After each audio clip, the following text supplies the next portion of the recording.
اعوذ باللہ من الشیطان الرجیم۔ سورہ آل عمران آیت نمبر 172 سے 174 تک انشاءاللہ آج ہم پڑھیں۔ بسم اللہ الرحمن الرحیم۔ الذین استجابوا للہ، وہ لوگ کہ جنہوں نے اللہ کی بات مانی، والرسول اور رسول کی، من بعد ما اصابہم القرح، اس کے باوجود کہ انہیں زخم لگے ہوئے تھے، للذین احسنوا منہم، ان لوگوں کے لیے جنہوں نے ان میں سے نیکی کی، واتقوا، اور پرہیزگاری اختیار کی، اجر عظیم، بہت بڑا اجر ہے۔ الذین قال لهم الناس، وہ لوگ کہ جن کو لوگوں نے کہا تھا، ان الناس قد جمعوا لکم، یقیناً لوگوں نے تمہارے خلاف اکٹھ کر لیا ہے، فاخشوہم، پس تم ان سے ڈر جاؤ، فزادہم ایمانا، تو ان کا ایمان اور زیادہ ہو گیا، وقالوا، اور انہوں نے کہا، حسبنا اللہ ونعم الوکیل، ہمیں اللہ تعالیٰ کافی ہے اور وہ بہترین کارساز ہے۔ فانقلبوا بنعمت من اللہ، پھر وہ لوٹے اللہ تعالیٰ کے انعام و اکرام کے ساتھ، وفضل، اور اس کے فضل کے ساتھ، لم یمسسہم سوء، انہیں ذرہ بھی تکلیف نہیں پہنچی، واتبعوا رضوان اللہ، اور وہ اللہ تعالیٰ کی خوشنودگی کی اتباع کرتے ہوئے حاصل کر چکے۔ واللہ ذو فضل عظیم، اور اللہ تعالیٰ بہت بڑے فضل والا ہے۔ جنگ احد کے اگلے دن حمراء الاسد کا واقعہ پیش آتا ہے کہ جب یہ خبر ملتی ہے کہ اہل مکہ وہ آپس میں بیٹھے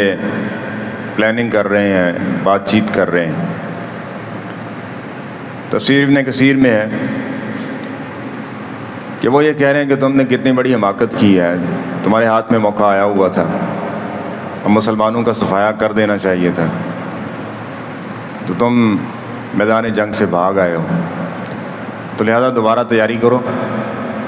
اور حملہ کر دو۔ ان میں سے یعنی 70 صحابہ شہید ہو چکے تھے، نبی پاک صلی اللہ علیہ وسلم خود زخمی تھے، تو جو باقی بچے کچے ہیں ان پہ حملہ آور ہوتے ہیں اور یہ کام تمام کر دیتے ہیں۔ اس کی خبر اللہ تعالیٰ نے نبی پاک صلی اللہ علیہ وسلم کو پہنچا دی۔ اب اس موقع پہ کہ جب انتہائی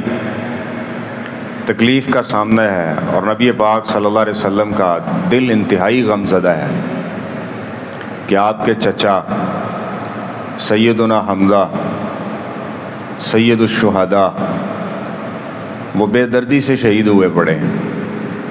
اور دیگر صحابہ کرام، تو پھر مومن کبھی بزدل نہیں ہوتا، مومن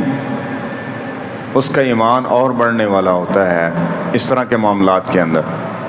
تو نبی کریم صلی اللہ علیہ وسلم نے ایک قافلہ تیار کیا جن کی تعداد لگ بھگ 70 کے قریب تھی۔ سیدہ عائشہ رضی اللہ عنہا، صحیح البخاری میں آتا ہے کہ نبی کریم صلی اللہ علیہ وسلم نے پیش قدمی کے لیے، وہ سوچ رہے ہیں تم تیاری کرو اور ان کا پیچھا کرو۔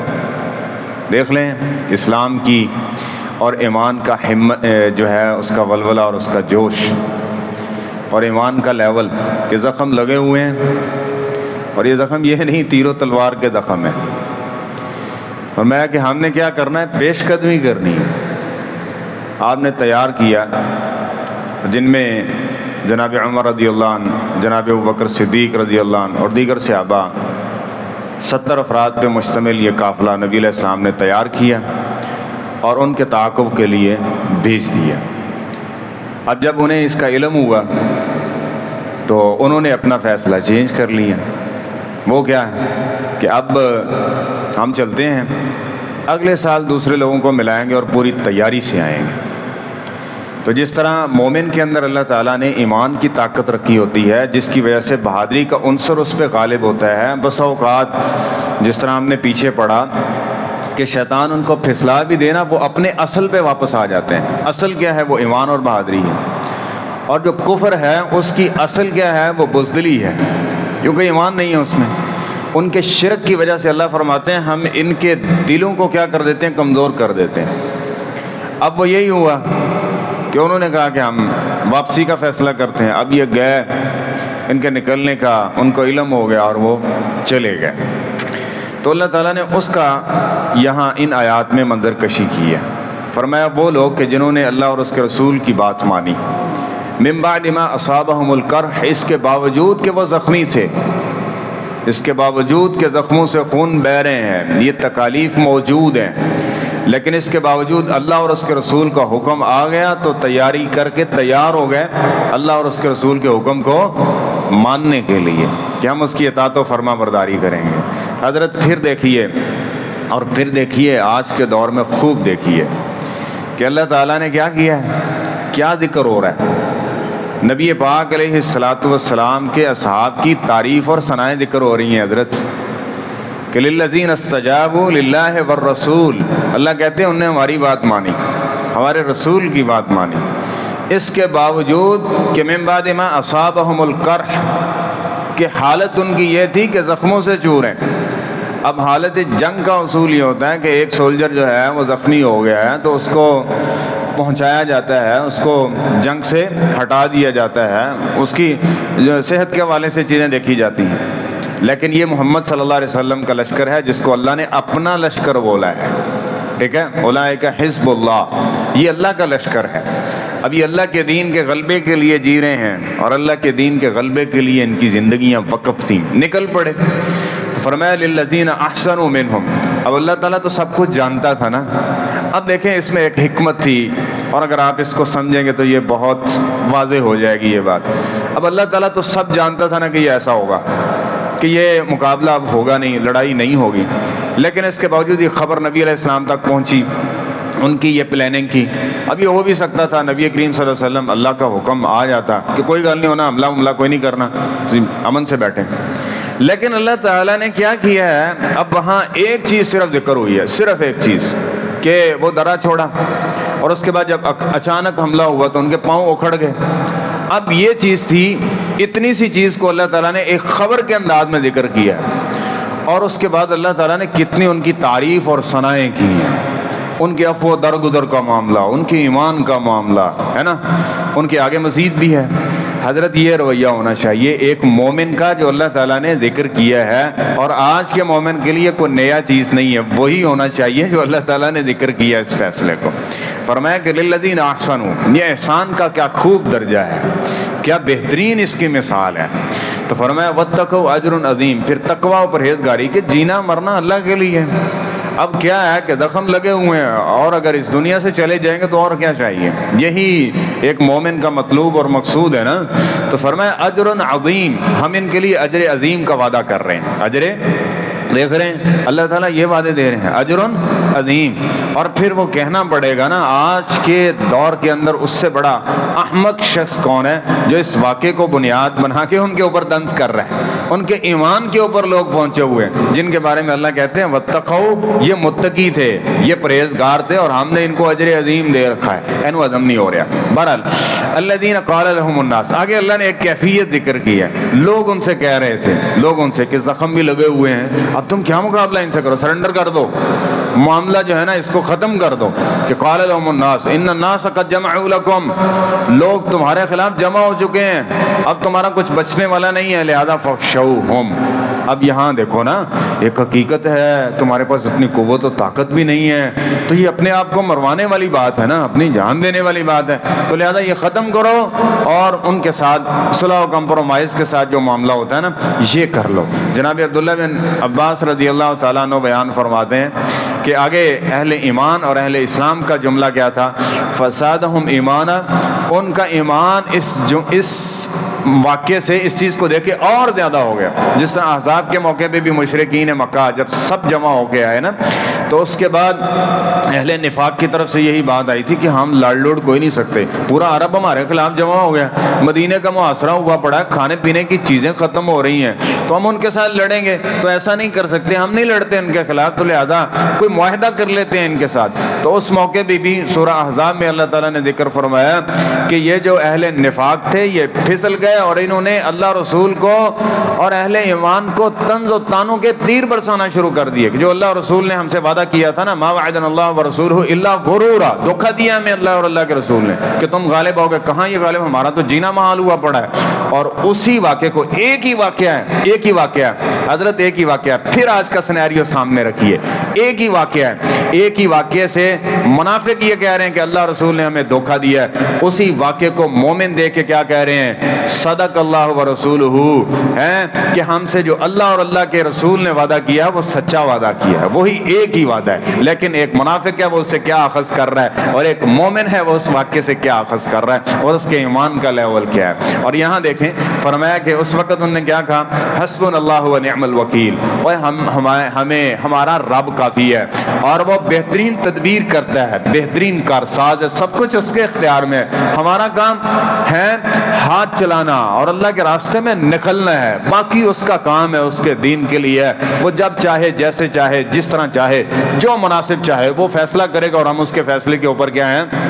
راضی ہیں. اور عبداللہ بن عباس رضی اللہ عنہ فرماتے ہیں جب بھی ایک مسلمان پہ مشکل وقت آیا ہے نا, اس نے یہی جملہ بولا ہے اور اللہ اس کو کافی ہو گیا. جناب ابراہیم علیہ السلام نے جب آگ میں پھینک دیا گیا, کوئی چیز موجود نہیں ہے, کوئی بچانے, کوئی سہارا, فرمایا حسبنا اللہ و نعم الوکیل, یہ جملہ بولا, اللہ تعالیٰ نے ان کی مدد فرمائی. جناب نبی کریم صلی اللہ علیہ وسلم غزوہ احزاب کے موقع پہ بھی اور اس موقع پہ بھی جب خبر ملی ان زخموں سے چور ہونے کے باوجود کہ وہ حملہ آور ہونے والے ہیں, فرمایا حسبنا اللہ و نعم الوکیل. آپ کے صحابہ یہ کہہ رہے ہیں کہ حسبنا اللہ و نعم الوکیل. تو اللہ تعالیٰ نے ایسی مدد فرمائی کہ صرف تھوڑی سی پیش قدمی کی ہے, بغیر لڑائی کے اللہ تعالیٰ نے فتح عطا فرما دی, بغیر لڑائی کے, بغیر کسی چیز کے, یعنی ہمراہ الاسد کے واقعے کے اعتبار سے. تو اللہ تعالیٰ ان کو کافی ہو گیا. اور اس لیے کہیں بھی کوئی مشکل میں ہے, پریشانی میں ہے, تو اس جملے کو, اس کے معانی کو سامنے رکھتے ہوئے اس کو ذرا دل سے ادا کرنے کی کوشش کریں, یقیناً اللہ تعالیٰ کی مدد بہت قریب پائیں گے آپ. تو اللہ تعالیٰ فرما رہے ہیں فانقلبوا بنعمت من اللہ وفضل, پھر وہ اللہ تعالیٰ کے فضل اور اس کے انعام و اکرام کو لے کے واپس پلٹے کہ لم یمسسہم سوء, ان کو ذرا بھی تکلیف نہیں پہنچی, کچھ بھی تکلیف, اور اس کے بعد وہ نکل گئے. واتبعوا رضوان اللہ, اور ان پہ اللہ راضی ہو گیا. کیسے کہ یہ زخمی حالت میں ہے, کیا ان کی کیفیت ہے, لیکن انہیں کہا گیا کہ جاؤ تم نے پیش قدمی کرنی ہے, یہ اللہ کا حکم مان کے تیار ہو گئے, نکل پڑے ہیں. تو اللہ فرما رہے ہیں کہ انہوں نے ہماری خوشنودگی کی پیروی کی. یہ اندھا دنیا پرست تھے, یہ کیا کہتے ہیں آج کل کے کچھ بدبخت, وہ دنیا پرست تھے جی, دنیا کا لالچ تھا, یہ تھا وہ تھا. اللہ کہہ رہے ہیں واتبعوا رضوان اللہ, یہ اللہ کی رضا کے متلاشی تھے, اور ان زخموں کے باوجود ان نے اللہ کی رضا کو واتبعوا صیغہ ماضی کے ساتھ ذکر کیا, جس میں کوئی شک و شبہ اور ابہام رہتا ہی نہیں ہے. کیا مطلب ہے اس کا کہ وہ اللہ کی رضا اور اس کی خوشنودگی حاصل کر چکے, انہوں نے اللہ کو راضی کر لیا اور اللہ ان کے اوپر راضی ہو گئے. اور گارنٹی اللہ نے قرآن پاک میں ارشاد فرما دی کہ واتبعوا رضوان اللہ, انہوں نے اللہ تعالیٰ کی رضا و خوشنودگی کا پیچھا کیا اور اس کو حاصل کرنے میں کامیاب رہے. واللہ ذو فضل عظیم, اور اللہ تعالیٰ بہت فضل کرنے والا ہے. اور اس سے سب سے پہلے فضل عظیم کے مصداق کون ہے, وہ نبی پاک صلی اللہ علیہ وسلم کے صحابہ ہیں. تو حضرت اپنا مائنڈ سیٹ ان دنیاوی ان سکالروں سے, جو ان بنی اسرائیل کے جنہوں نے قرآن و سنت, جنہوں نے اپنی جو الہامی کتابیں تھیں نا, تورات و انجیل, ان کو لیم بالسنتہم, اپنی زبانیں موڑتے ہوئے, مفہوم چینج کرتے ہوئے, ٹھیک ہے, اپنی طرف سے ملاوٹ کرتے ہوئے, خواہش نفس کو بیچ میں لا کے اپنی طرف سے فیصلے کرتے ہوئے, ان بدبختوں جیسا رویہ اختیار نہیں کرنا ہے, بلکہ ہم نے قرآن پاک کو اسی طرح ماننا ہے جس طرح اللہ تعالیٰ نے جس تناظر میں اس کو ذکر کیا ہے. وہی چیزیں, وہی باتیں, یہی حق اور یہی سچ پر مبنی چیزیں ہیں. یہ وہ کیفیت ہے جس کے بار میں ہم بالیقین کہہ سکتے ہیں, آنکھیں بند بند کر کے کہہ سکتے ہیں کہ یہ ان کی دل کی کیفیت تھی، اور اللہ نے جو خبر دی ہے وہ دلوں کو خوب جاننے والا ہے، یہی اصل حقیقت تھی۔ باقی اوپر سے بسا اوقات اونچ نیچ اتار چڑھاؤ ایک فطرتی چیزیں جس طرح سے ہوتی ہیں، تو وہ جو اس فطرت کو تخلیق کرنے والا رب ہے نا، جو اس نے اس کی خبر دے دی ہے، اس سے بہتر اور کوئی خبر نہیں دے سکتا۔ وہ ساری جو اس کے مقابلے میں آئیں گی، وہ صرف جھوٹ ہونے کا شک نہیں ہے اس کے بارے میں، ابہام نہیں ہے، اللہ کی قسم وہ جھوٹی ہیں جو قرآن و سنت کے مخالف ہیں۔ اتنا یقین اور اتنا کامل ایمان ہونا چاہیے ایک مومن کا کہ وہ ان ساری باتوں کو جان رہا ہے، اس کی جو خبر ہے نا وہ حق پر مبنی ہے، اور جو اس کے مقابلے میں کوئی اس طرح کی چیز لے کے آئے گا اور اس طرح کی کوئی بات کرے گا، وہ سراسر جھوٹا ہے، وہ دجال ہے، دجل کر رہا ہے، فریب کر رہا ہے، دھوکہ دے رہا ہے، اور کسب کے اعلیٰ درجے کے اوپر فائد ہے۔ اللہ تعالیٰ ہمیں اس سے محفوظ فرمائے، اور اللہ تعالیٰ کی رضا و خوشنودگی حاصل کرنے کی اور ایسے اعمال کرنے کی ہمیں توفیق نصیب فرمائے۔